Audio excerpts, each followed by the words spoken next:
Now, I want to get busy on the first couple of subjects for today.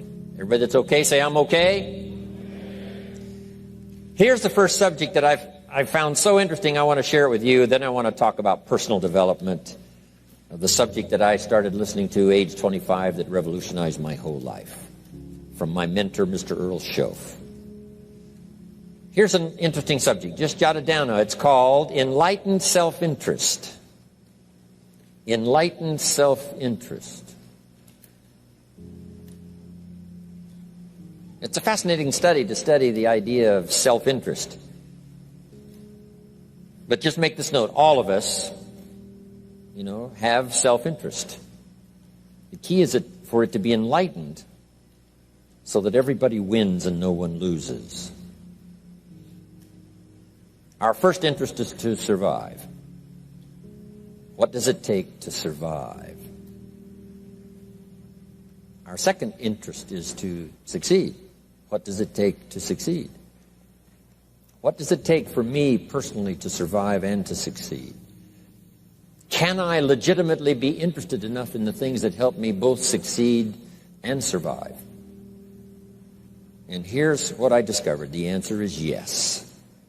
It's possible to exercise self-interest, but to do it in such a way that no one loses, everyone benefits. Key phrase. Life was not designed to give us what we need. Life was designed to give us what we deserve. We do not reap a harvest in the fall because we need it. We reap a harvest in the fall because we deserve it. Not necessarily from a moral standpoint. Of course, there are some moral laws as well, spiritual and moral laws. But just the basic laws that simply say if you wish to reap, you must plant. So jot this down. Reaping is reserved for the planters. And the reason they reap is because they deserve it. They're the planters. They deserve to reap. Interesting Bible phrase that says, if you keep knocking, you'll find open doors. Good phrase to jot down. If you keep knocking, you'll find open doors. Doors of opportunity. Doors of a chance to meet someone. Doors open for association. Doors open to find someone special. Doors open to find a unique business colleague. If you keep knocking, the phrase says, doors of opportunity are open to those who continually knock. So we don't find open doors of opportunity because we need them. We find them because we deserve them. Only those who knock deserve to find an open door. But the promise is, if you continually knock, you'll find doors of opportunity. It says, if you search, you will find. So make the note, it's good. Finding is reserved for the searchers because they deserve it. Now, at first they may have needed it, but they now know that just needing it is not sufficient. But if they need it, now they must qualify for it. The reason why you're going to be blessed with good ideas this weekend is because you've come searching. You've gotten on an airplane to come searching. Got in your automobile to come searching. You got here searching. Now you're ready to receive. And for those who search, they will find answers. They will find plans, imagination to stir yourself into action for future benefit. So if you search, to find a good idea, you must go looking, go searching. You've got to go to church. You've got to go to class. You've got to go to the seminar. You've got to go to the library. You've got to go to the books if you wish to find. Rarely does a good idea interrupt you. Rarely. But if you will search, you will find. So we get not what we need, but we get what we deserve. It says if you ask, someone has an answer. If you keep asking, the answers belong to you, because by virtue of asking, you have qualified. So we don't get what we need, we get what we deserve. The mother on welfare should be taught in some small manner that hopefully she can begin deserving the welfare check. Not getting it because she needs it, but now starting to get it because she deserves it. If the welfare worker says to Mary, Mary, I brought a bucket of paint and a paintbrush, and the next time I come, if the door is painted and the fence here in front is painted, I give you the check for $450. Not that painting the door and painting the fence is worth $450. It's not worth that much, but it is the beginning of the process. So make that note. I want to begin the process of deserving. What would that be? What process should I begin engaging in to deserve good health, to deserve a good relationship, to deserve prosperity, to deserve an enterprise, to deserve the opportunity to build a city? What must I do to begin the process of deserving? So now the welfare worker comes back and the door is painted and the fence is painted, and now Mary gets the $450 to help take care of her children, not because she needs it, but because she's beginning to deserve it. Then the welfare worker thinks of some other project. She said, Mary, if these weeds are gone and this little garden is cultivated, when I come back, now that the door is painted and the fence is painted, if the weeds are gone and this little garden is cultivated, you get the $450. And step by step, a new life is emerging, learning the process of deserving it, not just needing it. We teach our children at home, right? Child says, I need $10. So that language doesn't work here. There's plenty of money here, and the vaults are full. But to say I need $10 is not how you open the vault. So the child says what? Wow, how can I get that $10 that I need? So here's what they learn to say. How could I earn $10? Now the vault opens up. Now the money starts to flow. How could I earn $10? What could I do to earn the money? Not to get the money because you need it. Maybe you need the money. That's, all of us have needs. But here the key is to figure out how to open the vault, how to open the bank, how to open this unbelievable flow of resources to come our way. And here's the key: to deserve it, not to need it. You can't walk out to the field and say to the field, I need a crop. Here's what the field says. Here's what the ground says. Who is this clown that brings me his need but brings me no seed? So jot that down. Take your seed to the marketplace, not your need. Don't disclose your need to the marketplace, only your willingness. We'll talk about that a little later today. Because the marketplace is not interested in your need, but they are interested in your seed. They're interested in your willingness to work. They're interested in your disciplines. They're interested in your eagerness. They're interested in your vitality and your work ethic. That's what the marketplace is interested in. Not your need, but your seed. Okay. We get what we deserve. Old Testament God says, if you'll move toward me, I'll move toward you. See, that's how you get those occasions to meet God. You must make the move. God could say, you don't move, I don't move.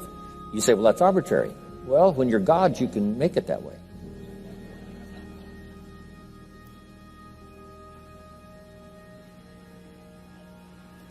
So, the law says if you wish to receive. Now let's talk about enlightened self-interest. If you wish to receive.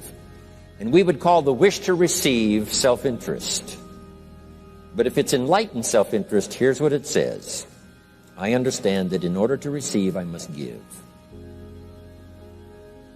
Receiving is reserved for those who give. Receiving is not reserved for those who need it.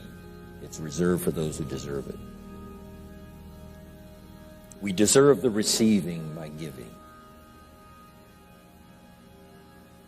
In fact, there's an extraordinary phrase in this little context, and here's what it says. It's better to give than it is to receive.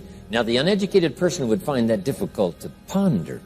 Why would it be better to give than it is to receive?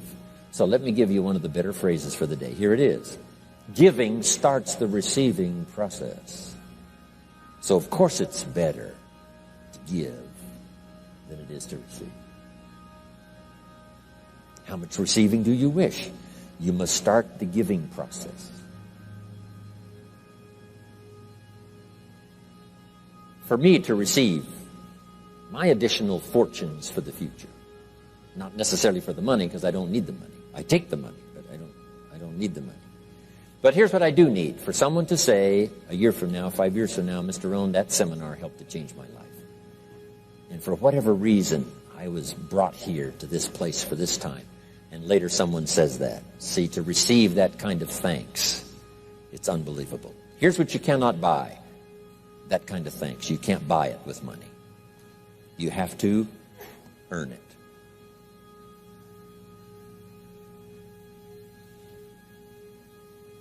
Now, let's expand a little further now. It's called the law of riches and wealth. In our own self-interest, if we wish to be rich and wealthy and prosperous and healthy and all the valuable things we can think of for the human experience, how could we get there? It's understanding the law of enlightened self-interest and the law of deserving. The question was asked in the Bible, how can we be great? What is the key to greatness? Great wealth, great return, great accolades, trophies to put on the mantle above the fireplace. How can we get great respect, great riches, great abundance for ourselves? How can we get that? And the answer was given, and here was the answer. Find a way to serve. Find a way to serve the many. So I paraphrase it to read this. Service to many leads to greatness. Service to many leads to greatness. Someone says, well, about the best I can do is take care of myself. That's okay. Self-care, has its own reward, but it's very limited. Somebody says, I can't be worried about other people's problems. I got enough problems of my own. That's okay. Self-defense is okay. Self-preservation is okay, but it has a very limited reward. If you wish to change that into abundance, and prosperity, and uniqueness, then here's what you must do. Help solve other people's problems. Help find answers for someone else, not just for yourself, but for someone else. And in that kind of service, you now begin the process of greatness.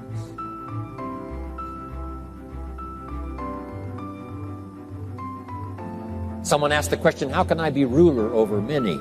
How could I manage a lot of people? How could I be the leader of a vast movement or enterprise? Here was the answer. Nothing wrong with that wish. We call that self-interest of the highest kind. Wishing to be the manager, the ruler, wishing to be presiding over many people. Here was the answer. Be faithful when the amounts are small. Be faithful when there's just a few. Be disciplined when there's only a few. That starts to entitle you to someday be ruler over many. You say, well, if I had a big organization, I'd really run it with a strong hand and I'd be a fabulous leader. But I've only got a few and I don't know where they are. See, that's not going to work. If you wish to preside over riches, you must start when the amounts are small. Someone says, oh, if I had a fortune, I'd really take good care of it, but I've only got a paycheck, I don't know where it goes. See, not knowing where it goes disqualifies you now for presiding over the fortune. We've all heard that, right? I don't know where it all goes. Did you ever hear that expression? Oh, we'd love to have you run the company. You don't know where it all goes. Somebody says, it just gets away from me. Oh, we'd love to have you run the world, right? It just gets away from you. Somebody says it's only pennies and it's only a few. Here's where you begin to qualify for abundance and riches and greatness and respect, is to be disciplined when the amounts are small. Someone finds it unique, right, that this many people would come and hear what I've got to say for a whole weekend, but this is not where I started. I started with just a few. But I was so on fire with the few, trying to translate for them in my awkward ways back then what had happened to me. My life got changed, my income got changed, my health got changed, everything got changed for the better. And now I've lived the most extraordinary life. But it started with my passion for just a few, to translate for just the few. Someone says, well, there's just a few here. You know, does this meeting matter when there's only a few? And the answer is yes. Jot this down. You never know who's in the audience. Whether it's a few or 1,000 or whatever. But you got to be faithful when there's just a few. Tell your story when there's just a few. Be just as passionate about ideas that can change someone's life when there's just a few. Now you begin, not fully qualified, but you begin the qualification to someday speak to many. Someday preside over a vast crowd. Someday be the manager or the leader of millions. It starts in those early days to deserve it.